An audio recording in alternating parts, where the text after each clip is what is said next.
Hey, I'm Margo Fieseler, and I'm really excited about being an author of my first book called Unwavering, Learning to Do the Next Right Thing in Your Walk with God. Because I do so much speaking and teaching the Word of God and one-on-one and with thousands, they'd always say, Margo, you should have a book. Where's your book? Where's your book? And I'd say, well, someday. And thankfully, someday has come.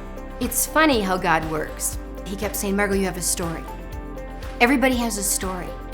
And the story is your life story, and it's a life story devotional, and you need to let people know how you're changed. And when people see a changed life, they might just believe, right? When they see the Redeemer, they might just be redeemed. God opened up the door with WestBow Press.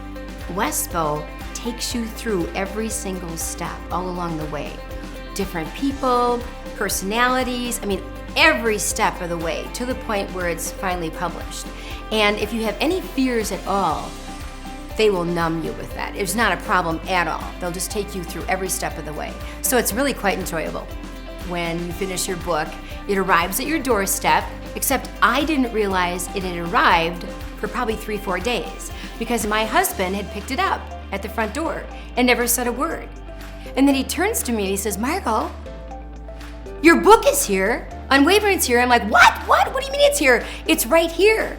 I said, what, you didn't open? Well, no, it's yours to open. I'm like, okay. So then we jumped around, and everything. And so I held my book and I'm like, and actually I started tearing up because it's so amazing to see you after going through all the editing and back and forth and you're on your computer all the time, but to see it in print and not electronically, but to see it in print and you're holding it, nothing better.